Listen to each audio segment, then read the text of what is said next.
Hi, that's Walid Tawfiq. Another case scenario for the FRCS.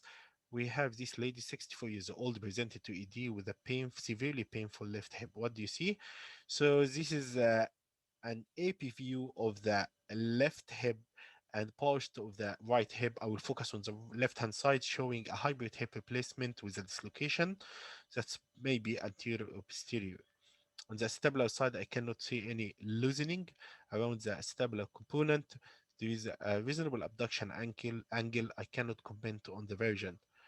On the femoral side, I cannot see any periprosthetic fracture in the profile picture. So I like to do my assessment by taking history, as history of the present complaint, to inquire about the dislocation, mechanism, and the frequency, any previous history of similar episodes, post-hip history, the index procedure itself, indication, duration, perioperative period, and the outcome of the surgery, and I will ask about the surgeon himself, and any previous episodes as mentioned as a dislocation.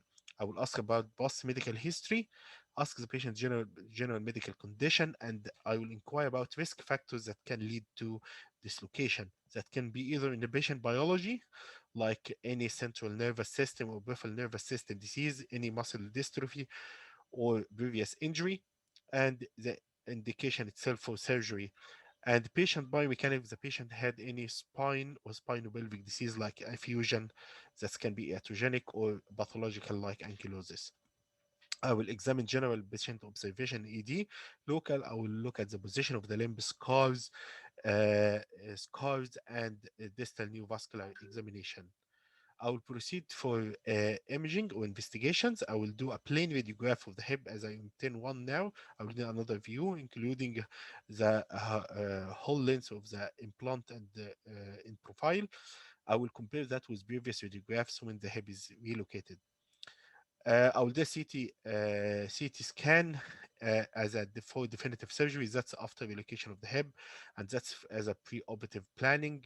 If I embark on operative intervention, that's to look for the implant orientation and any other factors that can lead to dislocation, like retained osteophyte. I will do lab investigation in the form of full blood count, use and ease, and I will do inflammatory marker to exclude infection. My treatment, my aim of treatment, I need to reduce the hip and we assess the patient, and definitive treatment, I need to find the underlying cause of dislocation and deal with that and restore the freely mobile stable hip with restoration of the offset center of rotation and limb length equality. The principles is the pre-operative planning to achieve control of patient risk factor and eradicate instability. The options is, although non-operative treatment is still an option, but that's very selected cases. However, if the patient has a symptomatic enough in terms of instability and fit enough to when to go for surgery, I will embark on operative treatment for that. The operative intervention will be a revision hip replacement, and that should be with a specialist revision hip surgeon who had a high volume to get it right. The challenges for this case is a pre-operative challenge, intraoperative and post-operative. Pre-operative, I need the multidisciplinary approach, and this will be a discussion in the regional arthroplasty network. The anesthetic review to optimize the patient pre-operative, cross-match blood, and possible HDU bed if the patient had a medical comorbidities. I need a senior hip surgeon as this patient with a dislocation that's a high risk for V-dislocation, HO, and nerve injury.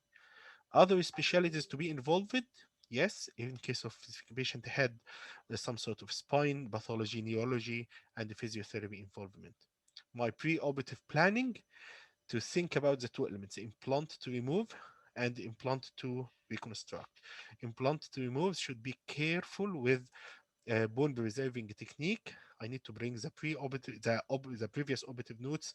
A company web should be available. I need all the removal kit like explant, Oscar, or the osteotomes. The implant to reconstruct with terms of bearing surface, femur and acetabulum bearing surface for dislocation, either to increase the safe range of movement like diameter head, large femoral diameter head, and our dual mobility, which create an interface that increase the safe range, or decrease the unsafe range of movement, and that's some sort of salvage like captive cup. On the femoral side, I need to restore the version restore the length, and restore the offset. On the acetabular side, I will optimize my implant position in terms of the abduction angle using a tail if still present in a revision surgery, and restore the version and the offset of the acetabular cup.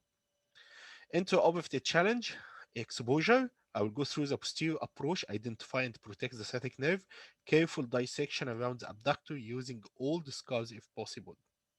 I will start in the sequence, careful removal of the femoral stem, better visualization of the socket, taking some sample for culture sensitivity. On the acetabular side, I will explant the implant. I will assess for any bony defect and according to pre-operative planning, and use a reconstruction option suitable for that according to is it a contained or non-contained defect. On the femoral side, I will do an ATO, prophylactic osteotomy if I need to explant the cement, if I'm doing like a long stem uncemented, fully coated implant. I will do prophylactic femoral cabling if well fixed implant and the cement removal. Post-operative, routine post-operative rehab, DVT prophylaxis, and hip precautions.